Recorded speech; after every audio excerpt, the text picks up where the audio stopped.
Pebbles Tamil. Hello friends, welcome to Pebbles. நான் உங்கள் கோபி சுதா கோவி சமையல். நம்ம இன்னைக்கு செய்ய போகிறது பூண்டு வத்தல் குழம்பு. அதாவது பூண்டு வந்து கொலஸ்ட்ரால் இருக்கிறவங்களுக்கு ரொம்ப நல்லது. மணத்தக்காளி வத்தல் வந்து டயபெட்டிஸ் இருக்கிறவங்க எடுத்துக்கலாம். அதே மாதிரி இம்யூனிட்டியை ஜாஸ்தி பண்ணி கொடுக்கும். அதாவது என்ன, நம்ம உடம்புல வந்து கசப்பு வந்து எவ்வளோ சேருதோ அவ்வளோக்கு அவ்வளோ நம்ம உடம்பு வந்து ஆரோக்கியமாகவும் இருக்கும். அதாவது உள்ளே இருக்கிற பாக்டீரியாஸ் எல்லாம் அதாவது என்னன்னா அந்த கொல்லக்கூடிய தன்மை வந்து என்னென்னா வத்தலுக்கு பூண்டுக்கு எல்லாத்துக்குமே இருக்குது. இது வந்து என்னென்னா காய்ச்சல் சளியை போக்கக்கூடிய தன்மையும் இந்த குழம்புக்கு இருக்குது. இது வந்து வாரத்தில் ஒரு முறை நீங்கள் செஞ்சு சாப்பிட்டிங்கன்னா ரொம்ப உடம்புக்கு நல்லது. இது வந்து எப்படி செய்கிறதுன்னு பார்க்கலாம். ஃபஸ்ட்டு நம்ம ஒரு கடாய் எடுத்துக்கலாம். கடாயில் 1 டேபிள் ஸ்பூன் எண்ணெய் விட்டுக்கலாம். எண்ணெய் நல்லா காயிட்டோம். எண்ணெய் காஞ்சதுக்கப்புறம் நம்ம 1 டீஸ்பூன் கடுகு, ஒரு 1/4 டீஸ்பூன் அளவுக்கு நம்ம வெந்தயம் சேர்த்துக்கலாம். இது கூட நம்ம மிளகு ஒரு 1/2 டீஸ்பூன் சேர்த்துக்கலாம். இப்போ நம்ம ஒரு கொத்து கருவேப்பிலை, இது கூட நம்ம சின்ன வெங்காயம் ஒரு 20 சேர்த்துக்கலாம். சின்னதாகவே போதும். ஒரு பூண்டு நம்ம சேர்த்துக்கலாம். இது வந்து நம்ம அரைக்கிறதுக்காக நம்ம எடுத்துருக்கோம்.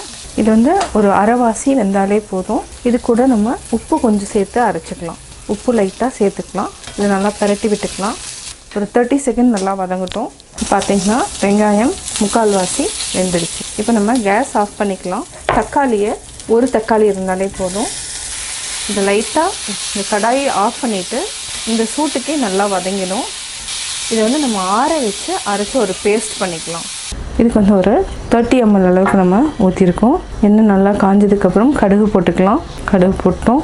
அதுக்கப்புறம் கடலைப்பருப்பு, உளுத்தம்பருப்பு. நம்ம உளுத்தம்பருப்பு மட்டும் தனியாக கூட போட்டுக்கலாம். கடலைப்பருப்பு ஆட் பண்ணிக்கலாம். இதுக்கு நம்ம நல்லா பொரிஞ்சதுக்கப்புறம் வெந்தயம் கொஞ்சமாக போட்டுக்கலாம். ஜாஸ்தி போட்டிங்கன்னா கசப்பாயிடும். பாதி தான் நம்ம போட்டுக்கணும். இது கூட கருவேப்பிலை, வரமிளகாய் போட்டுக்கலாம். இப்போ நம்ம பூண்டு வெங்காயம் ரெண்டுமே போட்டுக்கலாம். பூண்டு வெங்காயம் நல்லா வதங்கிடுச்சு. இப்போ நம்ம கொஞ்சமாக மஞ்சத்தூள் போட்டுக்கலாம். இதுக்கு குழம்பு மிளகாய்த்தூள் இல்லைனா தனி மிளகாய்த்தூள் எது இருந்தாலும் நல்லாயிருக்கும். ஒரு 1 டீஸ்பூன் அளவுக்கு நம்ம போட்டுக்கலாம். இதையும் சேர்த்து நல்லா மிக்ஸ் பண்ணி விடுங்க. எண்ணெயிலேயே நல்லா வதங்கணும். இது நம்ம போடுறதுனால என்னென்னா மல்லி விதை ஆட் பண்ணாமல் இருக்கிறோம். இப்போது மணத்தக்காளி வத்தல் வந்து நம்ம கொஞ்சமாக தண்ணியில் ஊற வச்சுருக்கிறோம். அதாவது ஒரு 2 டேபிள் ஸ்பூன் அளவுக்கு. இது ரொம்ப நல்லது. அதாவது கசப்பு சேர சேர நம்ம உடம்பும் ஆரோக்கியமாக இருக்கும். இது அப்படியே நம்ம ஆட் பண்ணிக்கலாம். நல்லா நம்ம க்ளீன் பண்ணிட்டோம். இந்த தண்ணியும் அப்படியே ஆட் பண்ணிக்கலாம். பார்த்திங்கன்னா எண்ணெய் நல்லா பிரிஞ்சு வர ஆரம்பிக்கும். இப்போ நம்ம ஆல்ரெடி அரைச்சி வச்சுருக்கிற பேஸ்ட்டையும் ஆட் பண்ணிக்கலாம். தண்ணி கொஞ்சம் விட்டுக்கலாம். கடைசியாக நம்ம புளி விட்டு நல்லா கொதிக்க வச்சுக்கலாம். இப்போ நம்ம நல்லா மிக்ஸ் பண்ணி விட்டுக்கலாம். மிக்ஸ் பண்ணி விட்டுட்டு தேவையான அளவு நம்ம உப்பு சேர்த்துக்கலாம். இதையும் சேர்த்து நல்லா மிக்ஸ் பண்ணி விடுங்க. கொஞ்சம் தண்ணி விட்டு எண்ணெய் நல்லா பிரிஞ்சு வர ஆரம்பிக்கும். இந்த ஸ்டேஜில் நம்ம என்ன பண்ணலான்னா புளி வந்து நம்ம கரைச்சி ரெடியாக எடுத்து வச்சுக்கலாம். அது வரைக்கும் நல்லா கொதிச்சுட்டு இருக்கட்டும். பார்த்திங்கன்னா எண்ணெய் கொஞ்சம் நல்லா பிரிஞ்சு வர ஆரம்பிக்குது. இப்போ நம்ம புளி விட்டுக்கலாம். நல்லா மிக்ஸ் பண்ணி விடுங்க. இது வந்து மினிமம் ஒரு 10 to 15 மினிட்ஸ் நல்லா கொதிக்கணும். உப்பு நம்ம தேவையான ஆட் பண்ணிக்கலாம். நல்லா கொதிக்கட்டும். இப்போ மூடி வச்சுக்கலாம். பார்த்திங்கன்னா பூண்டு வத்தல் குழம்பு ரெடி ஆகிடுச்சு. நல்லா வெந்துடுச்சு.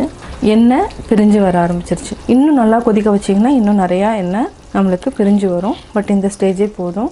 இப்போ ஆஃப் பண்ணிக்கலாம். சுவையான பூண்டு வத்தல் குழம்பு ரெடி. பூண்டு வத்தல் குழம்பு எப்படி செஞ்சுங்கிறத பார்த்தீங்க. நீங்களும் வீட்டில் ட்ரை பண்ணி பாருங்கள். பார்த்துட்டு உங்களுக்கு கமெண்ட்ஸ் எனக்கு சொல்லுங்கள். லைக் பண்ணுங்கள், ஷேர் பண்ணுங்கள், மறக்காமல் சப்ஸ்கிரைப் பண்ணுங்கள். பக்கத்தில் இருக்கிற பெல் ஐக்கானை மறக்காமல் கிளிக் பண்ணிங்கன்னா நாங்கள் அப்லோட் பண்ணுற வீடியோவை நீங்கள் உடனுக்குடன் தெரிந்து கொள்ளலாம். என்னோடய குக்கிங் வீடியோ முடிஞ்சதுக்கப்புறம் பார்த்தீங்கன்னா ஒரு திருக்குறள் வந்து நீங்கள் பார்க்கலாம். உங்கள் குழந்தைகளுக்கு நீங்கள் சொல்லித்தரலாம்.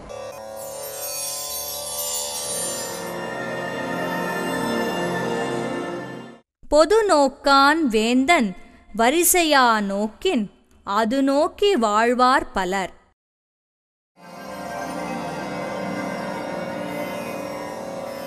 விளக்கம்: அரசன் எல்லோரையும் பொது வகையாக நோக்காமல் அவரவர் சிறப்புக்கு ஏற்றவாறு நோக்கினால் அதை விரும்பி சுற்றமாக வாழ்கின்றவர் பலர் பெருகுவர்.